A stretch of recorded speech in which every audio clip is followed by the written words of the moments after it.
Hello everyone, welcome to my channel convey IAS BCS. तो आज हम नेक्स्ट टॉपिक करेंगे घटना चक्र के सीरीज में। तो आइए देखते हैं हमारा नेक्स्ट टॉपिक क्या है, दैट इज फंडामेंटल राइट्स। ठीक है, तो हमारा नेक्स्ट टॉपिक है फंडामेंटल राइट्स।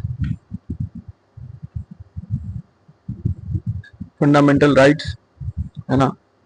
तो ये है कॉन्स्टिट्यूशन ऑफ इंडिया बिल 1895 से और बाल गंगाधर तिलक से ये इंस्पायर होकर के आया था। ठीक है, तो मोतीलाल नेहरू ने नेहरू रिपोर्ट बनाई थी 1928 में। उसमें फंडामेंटल राइट्स की डिमांड रखी गई और फिर उस के बाद कांग्रेस ने एक रिजोल्यूशन अडॉप्ट किया फंडामेंटल राइट्स पे कराची सेशन ऑफ 1931 में। ठीक है, जिसको प्रेसिडाइड किए थे सरदार वल्लभ भाई पटेल ने। ठीक है, fundamental rights are enshrined in part 3 of constitution from article 12 to 35। ठीक है, तो फंडामेंटल राइट्स जो है ना वो पार्ट 3 ऑफ कॉन्स्टिट्यूशन में है, भाग 3 में 12 से 35 तक। ठीक है,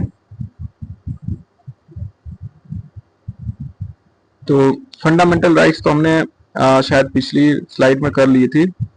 अभी हमें डीपीएसपी करना है। सॉरी, मैंने शायद लास्ट वीडियो में हमने पॉलिटी के फंडामेंटल राइट्स कंप्लीट कर लिए थे, तो अभी हम डीपीएसपी करेंगे। सॉरी, मुझसे ध्यान नहीं रहा, तो अभी हम डीपीएसपी कंप्लीट करेंगे। ओके, सो गाइस, डीपीएसपी क्या है? Directive principle of states policy. तो डीपीएसपी क्या है?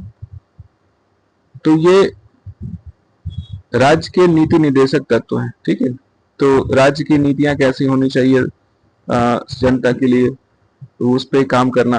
ठीक है, तो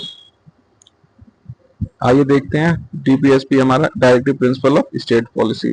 तो आर्टिकल 36 से 51 तक है और it is a non justiciable and the constitution 37 itself says that the principles are fundamental in the governance of the country and it shall be the duty of the state to apply this principle in making laws। तो ये राज्य की मतलब कर्तव्य है कि वो इन सारे जो प्रिंसिपल्स हैं, सारे जो लॉज हैं, इनको इम्प्लीमेंट करे जो एक वेलफेयर स्टेट, कल्याणकारी राज्य की स्थापना करने के लिए। ठीक है, आर्टिकल 38 में बताया गया है कि state is secure a social order of promotion of welfare. तो स्टेट जो है, राज्य है, वो एक सामाजिक ढांचा है, उसको बनाने में, सोशल ऑर्डर बनाने में, कल्याणकारी राज्य बनाने में डीपीएसपी की मदद लेते हुए इसे प्रमोट करेगा। तो आर्टिकल 39 ने 42nd अमेंडमेंट एक्ट के तहत एक the equal justice and free legal add, मतलब जो लीगल एड है उसको देने के लिए जो कानूनी सहायता प्रदान करने की जो बात कही गई है वो अनुच्छेद 39A। ठीक है, organisation of village panchayat article 40 में है और public assistance in right to work to education and public assistance in certain cases article 41 में according to article 42 state shall make provision for securing just and humane condition of work and for maternity relief according to article 43 state shall endeavor to secure all workers and work and living wages to promote the cottage industry participation of worker in the management industry article 43A promotion of cooperative society article 43B uniform civil code article 44 और state shall endeavour to provide early childhood care and nutrition to children below age of 16 years article 45 6 साल से नीचे वाले जो हैं उनके लिए article 45 है। ठीक है, promotion of education and economic interest of scheduled caste, scheduled tribe and other weaker section article 46 है। It is the duty of state to raise the level of nutrition and standard of living and to improve the public health article 47 है। Organisation of agriculture and animal husbandry article 48। Article 48A जो है provide for the protection and improvement of environment and safeguard of forest and wildlife article 49 provides for the protection of monument and places and object of national importance, separation of judiciary from executive article 50, promotion of international peace and security article 51। ठीक है, तो questions आइए देखते हैं।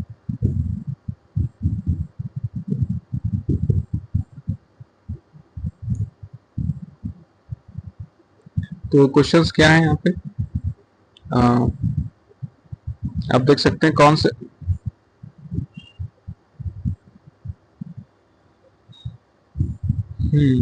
तो question है purpose of inclusion directive principle of state policy in the question is to establish social and economic democracy. ठीक है, Which of the following is not the objective of directive principle of state policy, that is to establish a religious state?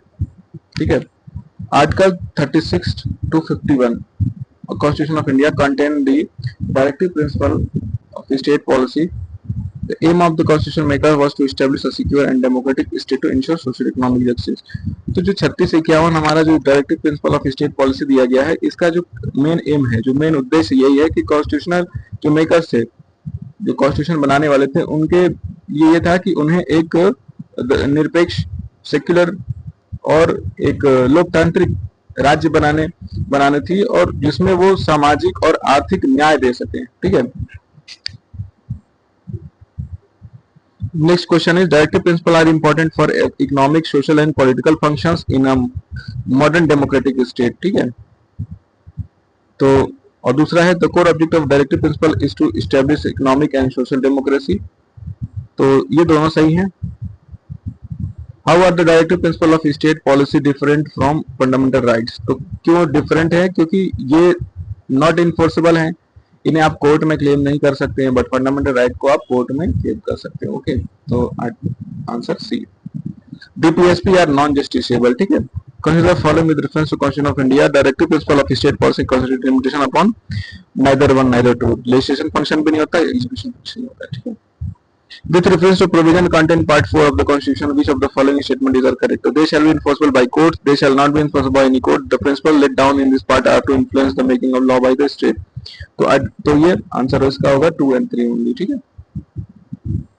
Article 37 Indian Constitution says that provision contained part 4 of the Constitution shall not be enforceable in any court, but the principles therein laid down are nevertheless fundamental in the governance of country, and it shall be the duty of state to apply these principles in making law. So the directive principles are non-justiciable. ठीक है। तो 2 and 3 हम देख सकते हैं, answer सही है। Each article of Constitution says that directive principles of state are non-justiciable. तो आर्टिकल 37 कहता है। ठीक है। डीपीएसपी से related they are not enforceable, हाँ ये सही है, they are not enforceable in any court. It shall be duty of state to apply this principle in making laws. बिल्कुल, तो दोनों सही है। Consider the following statement about the directive principle of state policy. These principles spell out the socio-economic democracy in the country. The provision contained in these principles are not enforceable by any court. तो दोनों सही है। Regarding DPSP, which one of the following statement is not correct? It is the duty of the state to apply this principle in making laws. तो सही है। They are fundamental governance of the country. ये भी सही है। They impose a legal duty of the, नहीं legal duty नहीं करता ये। ठीक है। तो ये सही होगा। They are merely instruction to legislation and executive. ये भी सही है। Concept of welfare is included in DPSP. Declare religious welfare. तो ये तो सेम क्वेश्चंस हैं। ये भी सेम क्वेश्चन है। हाँ, ये क्वेश्चन देखते हो, इसमें ये सारे प्रिंसिपल्स को फॉलो कर रहा है डीपीएसपी, तो right of the above so होगा answer. And DPSP directive principle of state policy of the constitution of India is taken from constitution of which country? तो आयरलैंड से लिया गया था ये। The framers of constitution were influenced by the Irish constitution to add the provision of directive principle of state policy in the Indian constitution. तो आयरलैंड से लिया गया था ये, आयरलैंड से। नेक्स्ट क्वेश्चन आप देख सकते हैं कि which of the following DPSP do not follow Gandhian principle. तो जो यूनिफॉर्म कॉमन सिविल कोड है ये नहीं करता है, तो आप 2 को जैसे डिलीट करोगे तो आंसर 1 and 3 आ जाएगा। ठीक है। डीपीएसपी क्या है? Non justiciable. According to constitution of India which of the following are fundamental to the governance of the country. तो डीपीएसपी ये फंडामेंटल है गवर्नेंस के लिए। Under the Indian constitution concentration of wealth violates directive principle of state policy. ठीक है। Equal pay for equal work has been ensured in the Indian Constitution DPSP. Which of the following included in the DPSP? So equal pay for equal work, equal pay for equal work, directly government to organize village panchayat. तो article 40 में under the constitution of India organise the village panchayat is DPSP। और formation of village panchayat, इसमें answer आप मिला सकते हो। तो village panchayat बनाने के लिए कौन सा आर्टिकल होगा? ठीक है। तो इसमें आप आंसर ई करेंगे क्योंकि 40 दिया ही नहीं है किसी ऑप्शन में, तो क्वेश्चन ही नन ऑफ द एबव होगा, है ना। तो बीपीएससी में से क्वेश्चन पूछे जाते हैं धड़ल्ले से, और हम गलत भी कर देते हैं एग्जाम में, पर ध्यान से पढ़ के एग्जाम देना है। आर्टिकल 40 क्या है? ऑर्गेनाइजेशन ऑफ विलेज पंचायत, तो ए का 1, ये आंसर पहला ही सही है। नॉट करेक्टली मैच में आप देख सकते हो 39 equal justice free legal aid, 40 organisation of village aid, 44 separation of judicial from executive, ये नहीं है, ये आर्टिकल 50 में है। Identify the correct pair of DPSP, ये क्या है? There is a equal pay for equal work, ठीक है। इसमें भी आप देख सकते हो फ्री लीगल एड, ए का 2 सीधे आंसर आएगा। द सेपरेशन ऑफ जुडिशरी, ये नॉट करेक्टली पूछा है इन्होंने, तो separation of judiciary from executive article 50C तो सही है। और promotion of education and economic interest of schedule caste and schedule tribe, ये भी सही है। Promotion of cooperative society 43A में नहीं है, तो participation of worker in management of industries है, 43B होगा इसका आंसर, तो यही आंसर सही है। MG NREGA is providing employment at least one member of, तो ये दोनों स्टेटमेंट दोनों सही है ना। और एमजी नरेगा, बट ये जो पार्ट 3 में नहीं दिया गया राइट टू एम्प्लॉयमेंट, ये डीपीएसपी में होगा, ठीक है। तो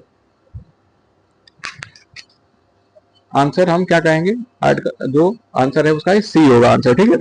तो नेक्स्ट जो हमारा क्वेश्चन है, MNREGA scheme has been launched is a part of implemented which of the following articles of, ये आर्टिकल जो है 43 है ना। 43 में क्या है, states have endeavoured to secure by suitable legislation and economic organisation in any other way to all workers agriculture industry otherwise, ठीक है। तो जो एमजी नरेगा है वो आर्टिकल 43 के तहत। Which of the following article was inserted by 42nd Amendment Act? तो article 43 है जो participation of management in industries. Which of the following Constitution of India has a provision of participation of worker in management of India? Article 43 है, ठीक है। बार बार एक ही question आ रहा है, देखिए रिपीटेड हो रहा है। यूनिफॉर्म सिविल कोड के लिए आर्टिकल 44 है। Separation of judiciary from executive enjoyed in DPSP. Which of the following article of DPSP deals with promotion of international peace and security, तो 51 है। और if the constitution of India promotion of international peace and security included in the DPSP, ठीक है। which of the following Indian constitution refers to the responsibility of state toward international peace and security, तो DPSP है। which article of Indian constitution is related to Indian foreign policy, तो 51 है। which of the following was not related to the DPSP, तो uniform civil code जो है ये 42nd amendment से नहीं ऐड किया था, ये तो पहले से ही हमारे था, ठीक है। यूनिफॉर्म सिविल, ये 42nd अमेंडमेंट एक्ट में ये 3 आर्टिकल्स थे, protection of children from exploitation, equal justice and free legal add और पार्टिसिपेशन ऑफ वर्कर इन। तो आप देख सकते हो 42nd अमेंडमेंट एक्ट से सिर्फ 3 आर्टिकल्स हैं, 39 सब क्लॉज एफ, फिर 39A, 43A, ठीक है। ये तीनों याद हमें रखना है कि 42nd अमेंडमेंट जो है 42वें संशोधन के तहत ये 3 आर्टिकल हमारे जोड़े गए थे हमारे कॉन्स्टिट्यूशन में, ठीक है। तो डीपीएसपी के लिए क्या answer, participation of worker in industry और right against exploitation, children, women, tribals and Dalits नहीं होगा इसमें, तो 1 2 3 आंसर है। Which of the following is not DPSP, तो डी वाला जो है ये एफआर है, फंडामेंटल राइट में आएगा। Which of the following is not a directive principle of state policy? Prohibition of consumption of intoxicating drinks, prohibition of slaughter of cows, ये सब तो हैं, ठीक है। तो free of education for children up to 16 years, तो ये नहीं होगा, ये एफआर में आएगा। और prohibition of trafficking in human beings and forced labour, तो डी होगा आंसर इसका answer 2 and 3। Principle of state policy enshrined in the constitution securing uniform civil code for organisation village panchayat, तो ये 44 हो गया, ये 40 है। प्रमोटिंग कॉटेज इंडस्ट्री, तो ये 48। Securing all workers reasonable wages and cultural opportunities, ठीक है। तो गांधीयन प्रिंसिपल में सिर्फ 2 ही हैं, क्योंकि गांधी जी हमेशा गांव की बात करते थे, और जब सिविल कोड की बात करते हैं यूनिफॉर्म सिविल कोड, तो यूनिफॉर्म सिविल कोड में आप देख सकते हो कि पहला ही जब आंसर आप डिलीट करते हो तो हमें आंसर 2 and 3 मिल जाता है। तो एलिमिनेशन मेथड का भी बहुत बड़ा रोल है हमारे एग्जाम में, तो मैं एलिमिनेशन मेथड को अच्छे से सीख करके ही और एग्जाम में अपीयर होना है, ठीक है। In which of the following the provision for the protection of improvement of environment and safeguard of forest wild are found in the constitution of India, both A and B. Which of the following provision is a part of both the PSP, protection of environment. Which one of the following is a DPSP तो states are endeavoured to protect improve the empowerment, ठीक है। Constitution में इन silent in DPSP of about adult education के बारे में कुछ भी नहीं दिया गया हमारे कॉन्स्टिट्यूशन में। विच of the following DPSP was added to constitution at a later date, तो ये ऑर्गेनाइजेशन ऑफ विलेज पंचायत जो है 39A जो equal justice free legal add,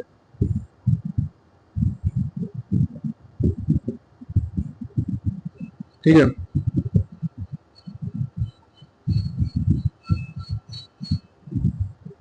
होगा आंसर, ठीक है। तो फ्री लीगल एड इसमें आंसर होगा, सॉरी 39A जो ऐड किया गया था इसमें, आंसर सी होगा इसका। In which year it was inserted constitution inter state selling legal aid 1976 जो 42वें संशोधन था उसके तहत किया गया। और सेम वही क्वेश्चन है, बोथ दोनों ही स्टेटमेंट सही हैं इसमें। लीगल एड के लिए ये भी सही क्वेश्चन है, तो ये भी दोनों सही हैं, पर ये ऑल सीनियर सिटीजन्स नहीं होगा, मेंबर ऑफ ओबीसी के लिए भी नहीं होगा, तो सिर्फ 1 और 2 होगा। ये यूपीएससी का क्वेश्चन था। Which of the following is not included in the directive principle of state policy? The right to information, legal right, legal में आएगा ये, legal right है ये, ठीक है। Which of the following DPSP of the तो uniform civil code है जो आर्टिकल 44 में ये DPSP है। Defend the DPSP, prohibition of consumption of liquor ये होगा, बाकी ये सारे तो नहीं है क्योंकि ये सब क्या है। अब ये चिल्ड्रन आर्टिकल 24, ये 24 प्रोहिबिशन ऑफ अनटचेबिलिटी आर्टिकल 17, तो सिर्फ और सिर्फ जो है 1 होगा इसका answer. Which of the following is a directive principle not directive principle of state policy? तो abolition of untouchability आर्टिकल 17 कहाँ पे है? फंडामेंटल राइट्स में। DPSP is a check which is paid on bank's convenience, तो ये किसने कहा था? केटी शाह ने। With reference to Constitution of India, consider the following. तो fundamental right, fundamental duties, DPSP, which of the following constitution of India define the national social assistance programme, तो only 3, जो तीसरा वाला है सिर्फ ये सही होगा, बाकी ये दोनों गलत होंगे। Which of the following are listed among the DPSP part 4 of the constitution, तो इक्वल पेपर इक्वल वर्क जो है वो 39, uniform civil code 44, small family norm, तो फैमिली नॉर्म तो नहीं होगा, ये नहीं होगा, तो 1 और 2 ओनली, ठीक है। फंडामेंटल ड्यूटीज की बात करते हैं तो स्वर्ण सिंह कमेटी जो थी उसने लाया था ये फंडामेंटल ड्यूटी का रिकमेंडेशन था, और इसे 42वें संशोधन के तहत इसे ऐड किया गया था पार्ट 4A, ठीक है। एक नया पार्ट बनाया गया हमारे कॉन्स्टिट्यूशन में, एक नया भाग 4 का, ये इसको बनाया गया आर्टिकल 51A में। शुरुआत में सिर्फ 10 फंडामेंटल ड्यूटीज थे, फिर 11वां बना जो फंडामेंटल ड्यूटी हुआ था वो 86वें कॉन्स्टिट्यूशनल अमेंडमेंट एक्ट 2002 में ऐड हुआ था, ठीक है। उसके तहत क्या है questions, which of the following is are true of fundamental right of an Indian citizen, तो legislative process has been provided to enforce the duty, they are correlative to legal duties, तो नाइदर 1 और neither 2, ये भी गलत, ये भी गलत। The provision relating to fundamental duties in the Constitution of India are added on the recommendation of स्वर्ण Singh committee, ये भी वही सेम क्वेश्चन है, और ये 42वें संशोधन के तहत ऐड हुआ था। फंडामेंटल ड्यूटी में जो protect of sovereignty, unity and integrity of India mentioned at number 3, तीसरे नंबर पे ये चीजें ऐड हुई हैं, ठीक है, तो ये याद रखना है। When was the fundamental mention in the constitution, तो 42वें संशोधन के तहत इसे ऐड किया गया, आर्टिकल 51A में ऐड हुआ है, और 1976 में से ऐड किया गया था, ठीक है, 1976 में। तो आप देख सकते हो सिमिलर क्वेश्चन कितनी बार रिपीट हुआ है। Fundamental duties are mentioned in which of the following of constitution part 4A में। अब इसमें ये देखना है कि सीएम स्टीफन, AR अनुतलय और SS रे, ये 3 जो थे ये स्वर्ण सिंह कमेटी में थे, हरदेव जोशी नहीं थे। हरदेव जोशी कौन है? ये राजस्थान के उस समय के मुख्यमंत्री रहे, ठीक है, 1995 तक। तो इसमें आंसर क्या होगा? ABD। तो ABD कहां पे है? सी में आंसर है। Which constitutional amendment 10 fundamental duties were added in the constitution for Indian citizen? तो 42वें संशोधन में पार्ट 4A में, 51A में 10 रिकमेंडेशन थी, वो उसको क्या कहा गया, फंडामेंटल ड्यूटीज। ठीक है, which of the following amendment act is related to fundamental duties in the Indian constitution. तो ये था 42वें संशोधन के तहत, 42वें संशोधन के तहत, और फंडामेंटल ड्यूटीज था ये, they can be enforced by writs. तो regarding fundamental is not true, तो ये रिट के थ्रू से इन्फोर्स नहीं किया है, क्योंकि इसको नॉट इन्फोर्सेबल है ये फंडामेंटल ड्यूटी, है ना। Under the constitution of India which of the following is not fundamental duty, to vote in general election, ये भी फंडामेंटल ड्यूटी नहीं है। और फंडामेंटल ड्यूटी कितनी है टोटल, अभी तक 11 हो चुके हैं। Word to abide and reflect under provision of India, तो ये किसमें दिया है, कॉन्स्टिट्यूशन में दिया है। ठीक है, which of the following is the fundamental duty in India, तो to value preserve the rich heritage of composite culture. Fundamental duties do not include duty to strive toward evolution of untouchability, and one of the following is not a part of fundamental duty under the Indian Constitution, to help in organize village panchayat, to help organize village panchayat. Which of the following duties have been prescribed by the Indian Constitution as fundamental duty, तो ये होगा 134। Which of the following is among the fundamental duties of Indians laid down in the Indian Constitution, तो 134 इसका answer होगा, 1, 3 and 4, 2 नहीं होगा, to protect the weaker section of social injustice. तो ये पार्ट 4 ए में फंडामेंटल ड्यूटी, ये DPSP में फंडामेंटल ड्यूटी जो है ये इसमें मेंशन नहीं है, ये डीपीएसपी और फंडामेंटल राइट्स में होगा। Protection of which of the following is a fundamental duty of an Indian citizen, तो वाइल्ड लाइफ।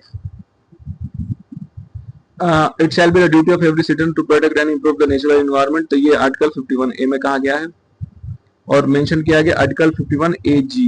ठीक है, तो 51 clause A sub clause G. ठीक है, which of the following is incorrect, तो part of the fundamental rights,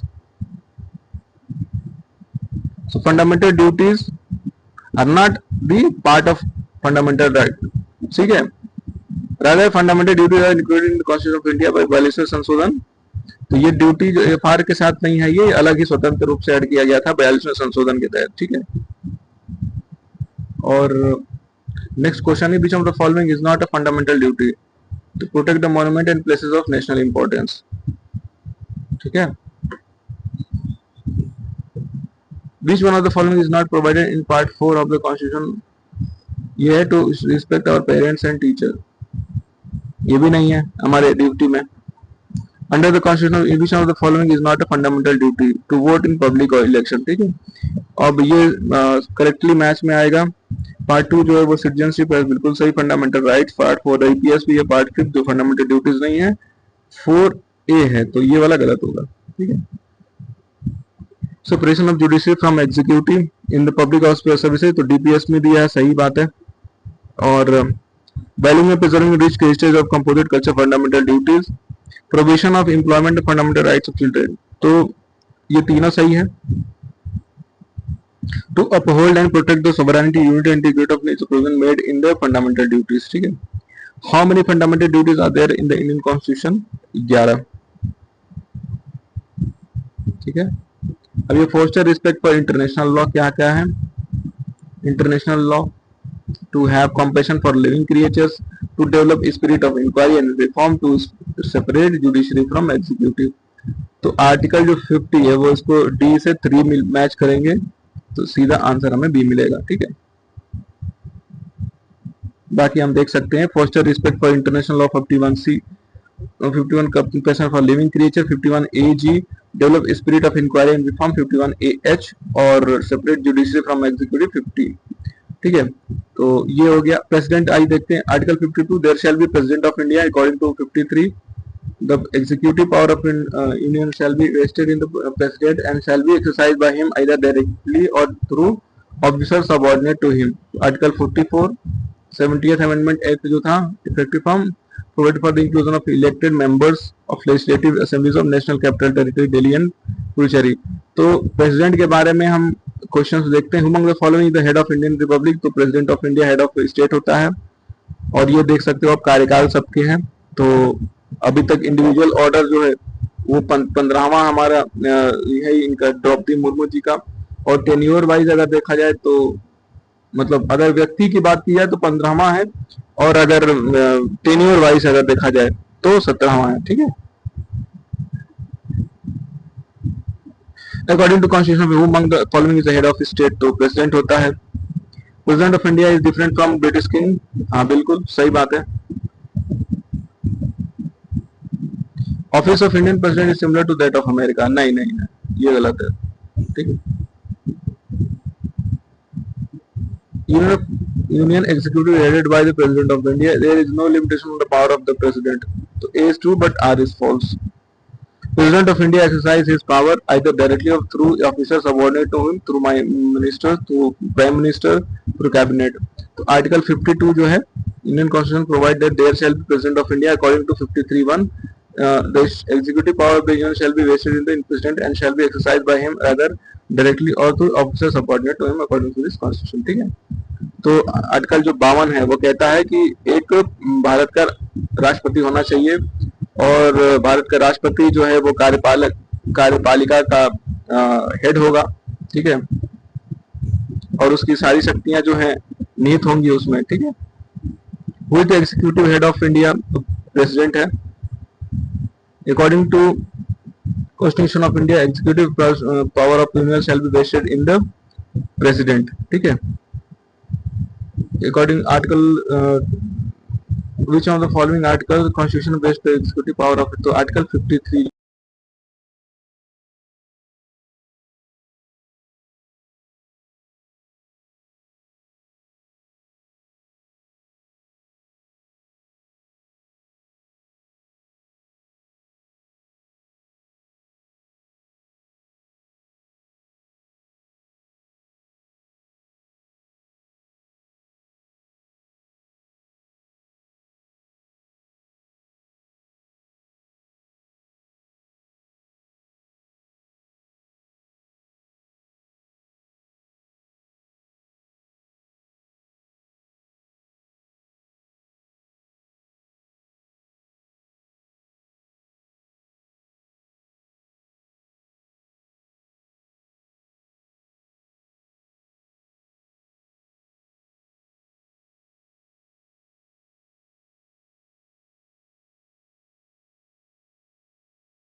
So in India the president is elected by the indirect election. ठीक है।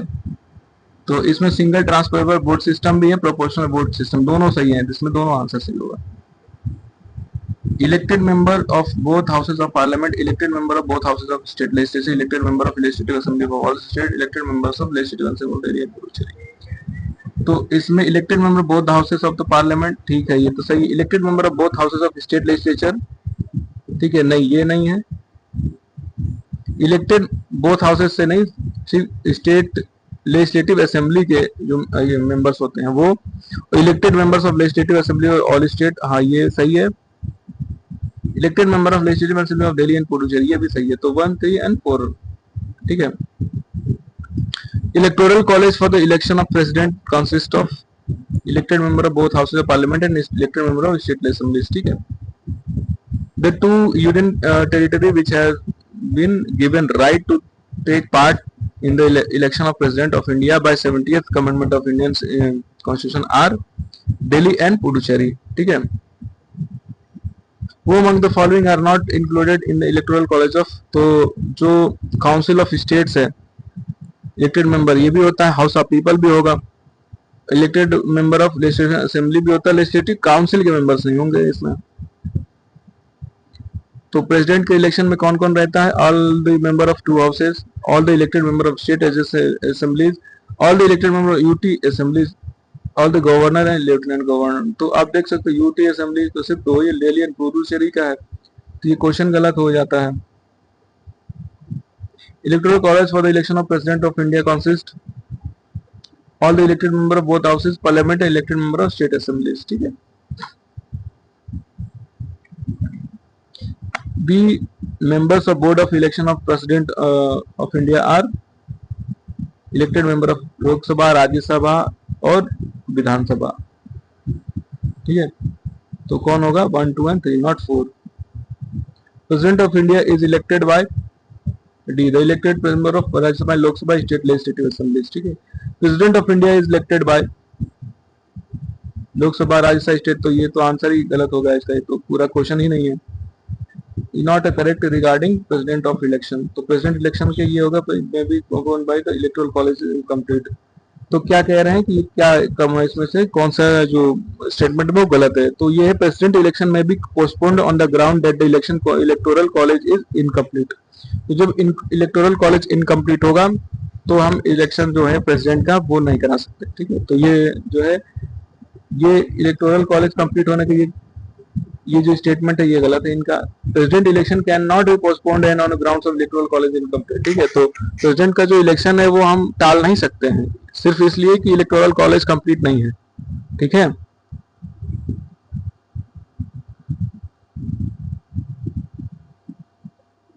Next is minimum number of elector need to proposal for the presidential candidate is. अब ये भी देखो 50 इलेक्टर कम से कम चाहिए और 50 चाहिए सेकेंड मतलब नॉमिनेशन के लिए। In the electoral college of presidential election in India, the value of vote of an elected member of legislative assembly equals state population divided by number of elected member of state assembly into 10।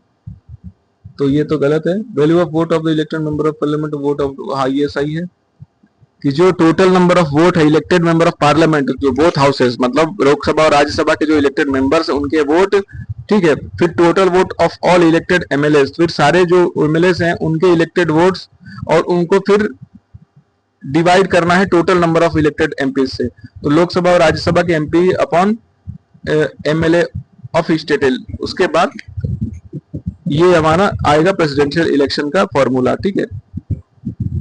तो ये किसमें दिया है कि article 55 में कि there shall be uniformity in the scale of representation different state in the election of president, ठीक है। तो every elected member of legislative assembly of state shall have many votes as there are multiples of 1000 of quotient counted by dividing the population of state by the total number of elected member of assembly, ठीक है। तो ये यहाँ से with reference to election of the president of India consider the following things. The value of the vote of each MLA varies from state to state. The value of total vote MP Lok Sabha is more than value of vote of MPs of Rajya Sabha, ठीक है। तो केवल 1 only। The Constitution provides that there shall be uniformity in the scale of representation of different states as well as parity between state as a whole and the union in the election of president. So hence it can be expressed as value of vote of an MLA equals to total population of the state, ठीक है, divided by total number of elected member in the state legislative assembly into 1000। तो ये इसका formula है, ठीक है। Which of the following is incorrect regarding election of president? President of India elected by member of electoral college consists of elected member of both houses, elected member of legislative assembly of state and union territory with legislative assembly। ये तो मतलब सही है। और electoral college decide based on population census 1971, ये भी सही है। इलेक्शन, अच्छा ये जो मेंबर जो इलेक्शन जो इलेक्टोरल कॉलेज है डिसाइड होते हैं 1971 के सेंसस से, ठीक है। Election are held in according to the system of proportional representation by means of single transfer vote, ये भी सही है। अब ये देखिए every elected member of legislative assembly of state shall have many votes as there are multiple, तो ये गलत होगा, ये नहीं होगा, यही आंसर सही है इसका। In the presidential election, the vote value of each member of Rajasthan Assembly was 129, ठीक है। Next is the member of nominated to either house of the parliament or legislative assembly of state also eligible to be included in the electoral college. क्या कह रहे हैं, members of nominated to either house of the parliament or the legislative assembly of state are also eligible to be included in electoral college. तो ठीक है. Higher the number of elective assembly seats, higher is the value of vote of each MLA of that state. ठीक. ये the value of vote of each MLA of Madhya Pradesh is greater than that of Kerala. The value of vote of each MLA of Puducherry is higher than that of Arunachal Pradesh because the ratio of total population to total legislative. गलत होगा, ये भी गलत है, ये सही होगा, ये दोनों ओनली वन. तो आप देख सकते हो कि the nominated member of both houses of parliament, nominated members of the state with the both election state legislature council in case of bicameral legislature do not participate in the election of president. Hence statement 1 is not correct. तो अगर हम देखते हैं कि president nominated by either house of parliament, the state are also eligible to be nominated in the electoral college. तो nominated members नहीं, nominated members कैसे होंगे, इलेक्टेड मेंबर्स की बात हो रही है ना यहाँ पे, तो ये तो गलत होगा, सॉरी.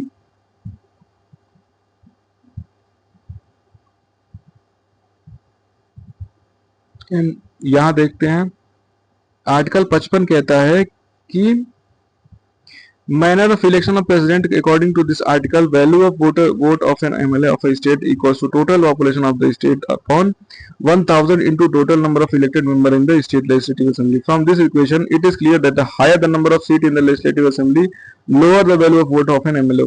तो जितना ज्यादा आपका मतलब MLA की सीट होगी, है ना, जिस स्टेट में, उतनी उसकी वैल्यू कम मानी जाएगी. ठीक है, as the number of seats from the denominator. According to 84th Constitutional Amendment Act, the expression population means the population as ascertained in the 1971 census until the relevant figures for the first census taken in 2026 have been published.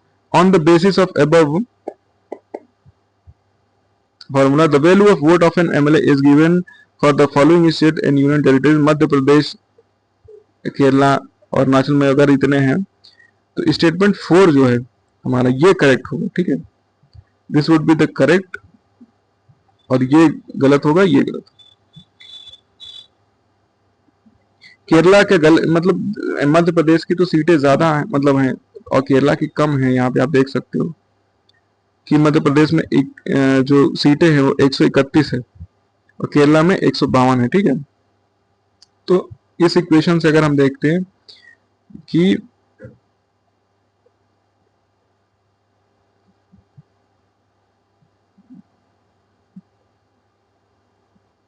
ये आप देख सकते हो, ये question बहुत typical था. From the equation, it is clear the higher the number of seats in the legislative assembly, the lower the value of vote of an MLA,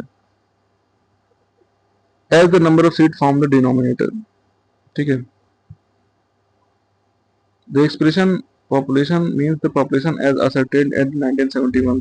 ठीक है, तो आप देख सकते हो जो तीसरा कह रहे हैं कि value of vote of each MLA of Madhya Pradesh is greater than that of Kerala.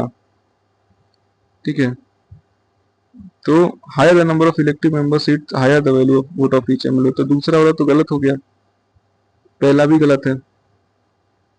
तीसरा वाला जो ऑप्शन है,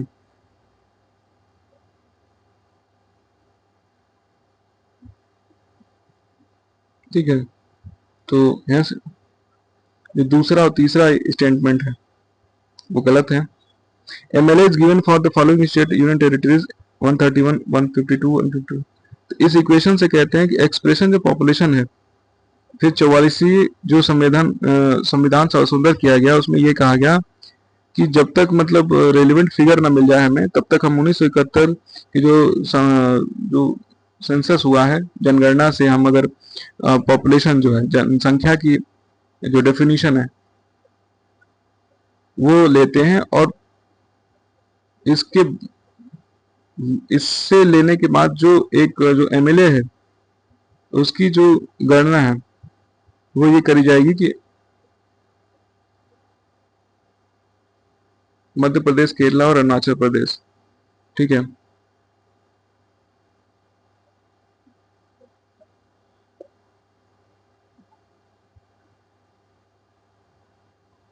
अगर पॉपुलेशन की बात की जाए तो जैसे अगर मध्य प्रदेश की पॉपुलेशन है तो वो जाहिर सी बात है केरल से ज्यादा होगी, है ना। तो पॉपुलेशन ज्यादा होगा तो उसके जो वोट की गणना होगी वो कम मानी जाएगी, ठीक है। लेकिन यहाँ पे मध्य प्रदेश के पास सीटें कम है, पॉपुलेशन ज्यादा है ना, इसलिए ये स्टेटमेंट गलत हो जाएगा। Chief Minister of State in India is not eligible to vote in the presidential election if he is a member of upper house of the legislature, ठीक है। If in the presidential election in India, every state member of legislative assembly of a state shall have a many votes as there are multiples of thousand in the quotient obtained by dividing population of state by the total number of elected members as present and in the expression population, here means the population ascertained by the 1971 census, ठीक है।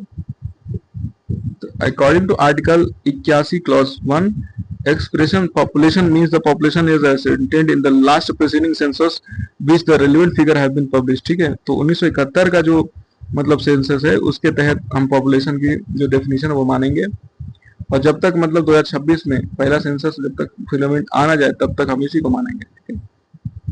Next question हमारा अभी जो following is not of essential qualification of the और president, तो educated, ठीक है।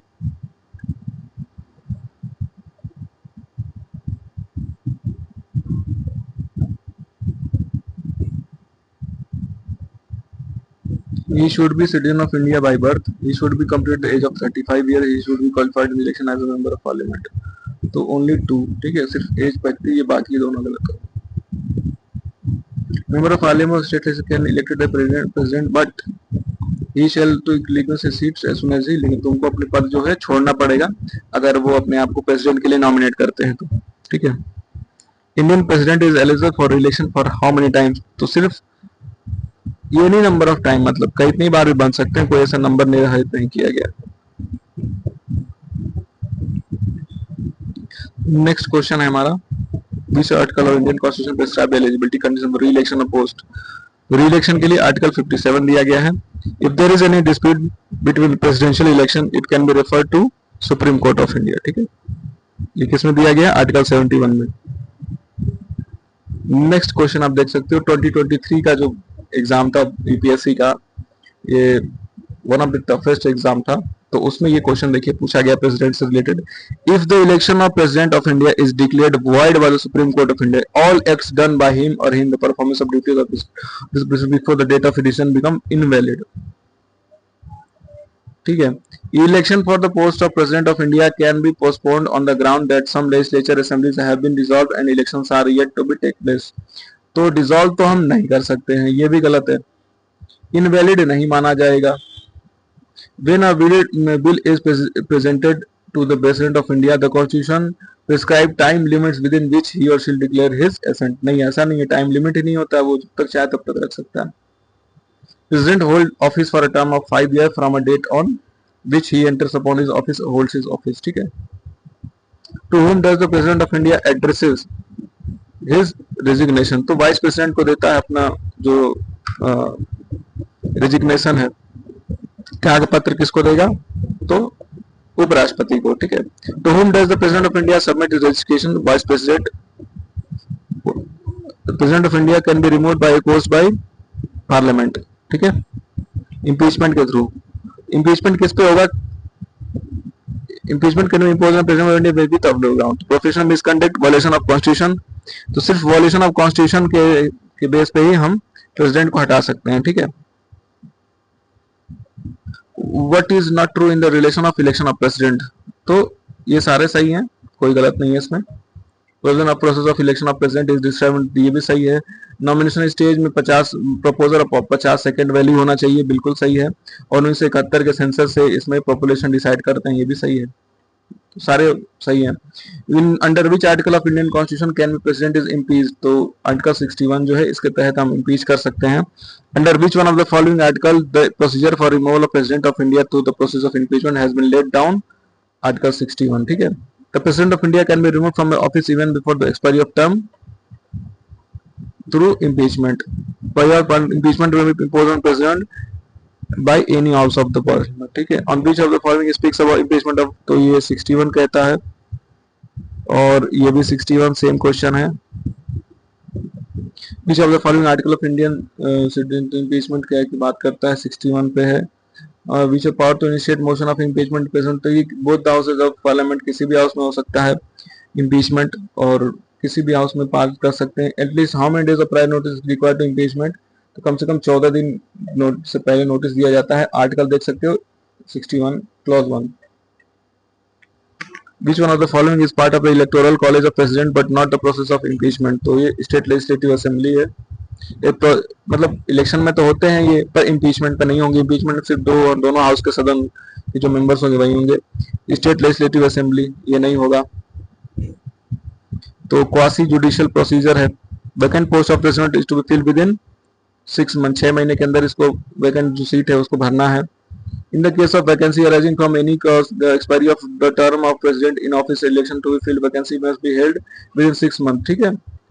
What is the deadline to fill the occurrence of vacancy due to death, resignation or removal of president in India? 6 month, इसमें भी 6 month। In case of president in India power vacant to his death, resignation removal from office, who will occupy the post? None vice president acquire करेंगे, ठीक है। और ये question देखो कितनी बार पूछा गया है, इस क्वेश्चन को देख सकते हो। In case the post of president of India file vacant, no vice president also among the following, तो ये जब कोई नहीं रहेगा, मान लीजिए वाइस प्रेसिडेंट भी नहीं है, तो chief justice of supreme court जो है वो एज ए प्रेसिडेंट काम करेंगे। In the vacant seat both president vice president, तो ये चीफ जस्टिस है, सेम क्वेश्चन है, ये इतनी बार रिपीट हुए हैं।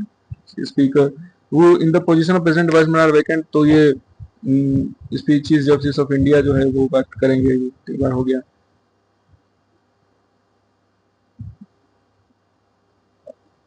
President can dissolve Lok Sabha on recommendation of union cabinet, ठीक है। ये article 85 clause 2 sub clause B. President of India can dissolve the Lok Sabha on recommendation of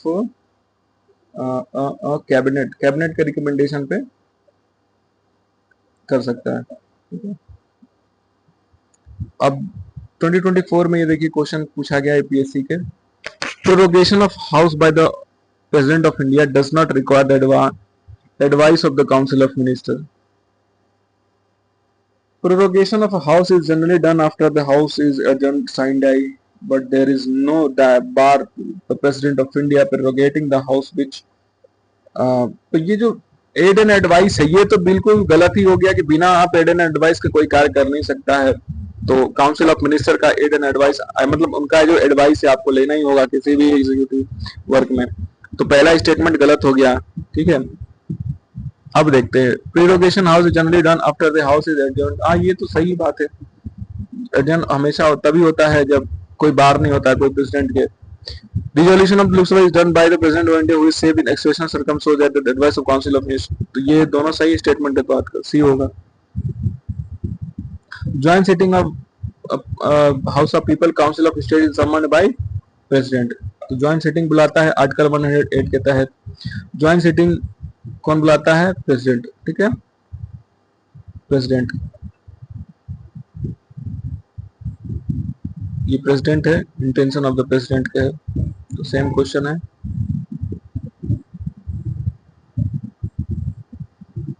article 100 under which article of Indian constitution the president of India enjoy the power to withhold assent any bill, तो bill किसी bill पे जो accent है अगर वो अपना देना चाहे कि नहीं देना चाहे, अनुमति देता है कि नहीं देता है, वो आर्टिकल 111 में है, ठीक है। नेक्स्ट हम देखते हैं कि डिस्क्रिशनरी पावर क्या क्या है। Appointment of council of minister, return bill with objection to withhold, तो पार्डन, समन है ना, पार्लियामेंट, अपॉइंटमेंट ऑफ जजेस, तो इसमें से क्या क्या है?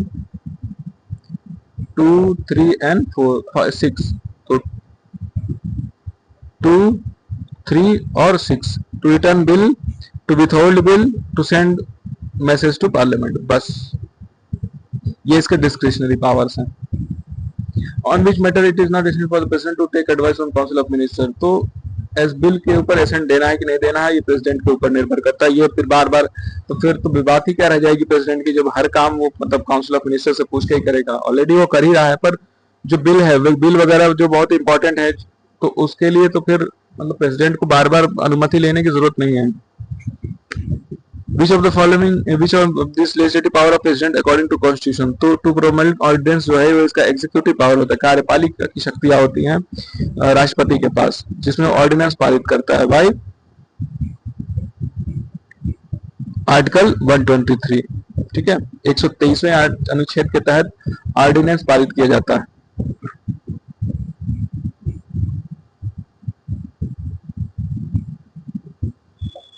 तो अभी हम अपने इस प्रेसिडेंट के इस एपिसोड को यहीं पे ख़त्म करते हैं, और नेक्स्ट अब हम जो भी बचे होंगे क्वेश्चंस इसके हम नेक्स्ट वीडियो में ख़त्म करेंगे। ठीक है, so thank you so much guys for watching my video. Have a good day.